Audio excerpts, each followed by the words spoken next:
What's going on, guys? The Comics Kid 2099 here, and I want to talk to you about a movie that I watched recently, Dawn of the Planet of the Apes. This is a film that I got for my birthday recently, and for some reason I did not watch this movie in theaters. I saw Rise in theaters, but I didn't see this one. I think maybe I had heard that there was a director in place for that movie, and then for some reason he stepped out, and then this other guy, Matt Reeves, stepped in. And Matt Reeves directed the Cloverfield movie, which I personally really like the Cloverfield movie. I know a lot of people, especially after Chronicle came out, a lot of people really wanted to poo-poo that movie, but I liked Cloverfield, so I really don't remember why I didn't see this in theaters. Probably because when this new guy came in to direct, I was thinking, oh boy, this is going to be a disaster. This is something that they started on a movie, and then halfway through the director steps out, and then this other guy comes in and finishes it. This is going to be a disaster. Well, for one, this isn't like that. I'm not sure how much of this movie had been completed when the new director stepped in, but most of the story comes from Matt Reeves, I think. So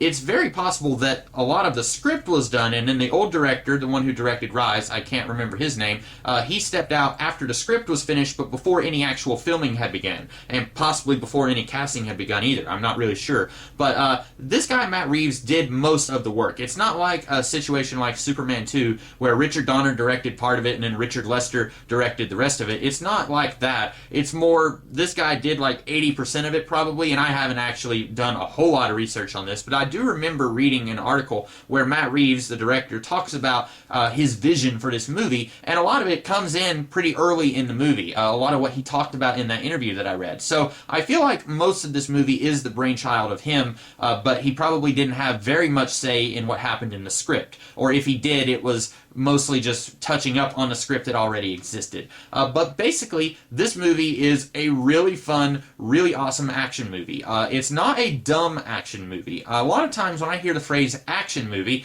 I think of something that's just really mindless and just a lot of explosions and violence on the screen with no real substance behind it. That's not what's going on here. There is action here. There is explosions. There is fight scenes, but there's substance. There's heart. I don't really have to go into a lot of this because I'd say I'm probably the last person on the planet who even saw this movie, but this movie has a lot of really fleshed out three-dimensional characters. A couple of the characters, in fact, most of the apes were actually in Rise of the Planet of the Apes, and this movie, I liked Rise when it came out. I had some issues with the third act of the movie, but overall I liked it. This movie makes me like Rise a lot less because it makes me realize that this has everything that Rise was missing. Rise was mostly just backstory for the existence of this world where apes and humans are at war. It's basically just a really huge setup.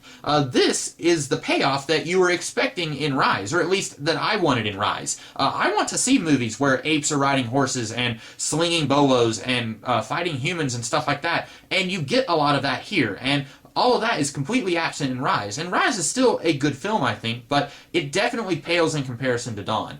Dawn has just about everything that you ever wanted in a Planet of the Apes movie that you didn't get with Rise of the Planet of the Apes. And stuff that was present in the original Apes franchise, the 5 films from the 60s and 70s, it's stuff that was present in those movies but wasn't handled very well or doesn't look very good because those films are 40, 50 years old. But it looks really amazing here. Like, the CGI stuff here is just flawless. You see these apes and you know that they're not real apes because, spoiler, they're talking to each other in human language. So you know they're not real, but they look real. The CGI looks very real. And that's not something that I usually talk a lot about because I'm more of a story guy, but it looks really phenomenal here.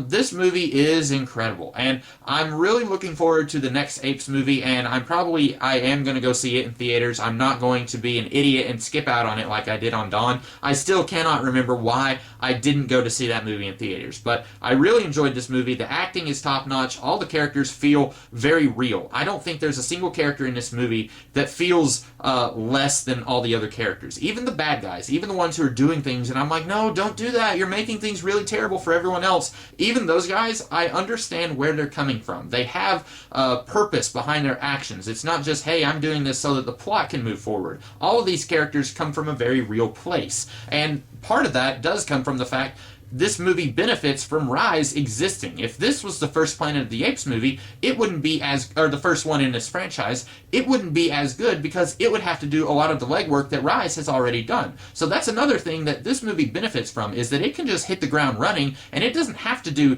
any of this setup for all the stuff that we get in this movie. Overall, I give this movie, I don't usually rank films or stories or anything, but I would give this movie an A++. The only reason that I can think that I would give it a lesser rating would be if War of the Planet of the Apes, that's going to be the third movie in this franchise, if War comes out and it's even better than Dawn, like it is to Dawn what Dawn is to Rise, if it comes out and makes me look at Dawn and be like, oh, War is so much better, why couldn't Dawn have been like that? That's the only thing that's going to make me go back and say that this movie isn't as good. But right now, I'm giving this movie A++. It's just all across, just one of the best Apes movies I've ever seen. In fact, I'm going to go ahead and say it. This is the best Planet of the Apes movie I've ever seen. I've seen all the Planet of the Apes movies, so that's where I stand on this. I don't know about you guys, what you think of it in comparison to the others, but all that hype that you heard when this just came out of theaters, and I was thinking, yeah, right, this isn't that good. It is that good. It's really awesome.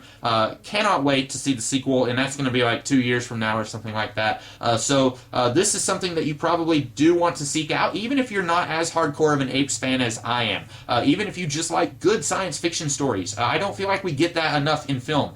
This is something you definitely want if you just like good stories or good science fiction stories. So those are my thoughts on Dawn of the Planet of the Apes. I hope that you guys liked this video. If you did, be sure to like, share, comment, and subscribe. And let me know if there's some other movie that you want to see me review in the future. I might be able to help you out on that if I have access to the movie. No promises, though. But let me know. Give me some suggestions of things you want to see me review in the future, and I'll see what I can do. In the meantime, I hope you guys have a great rest of the day, and I'll see you later in another video. Catch you later.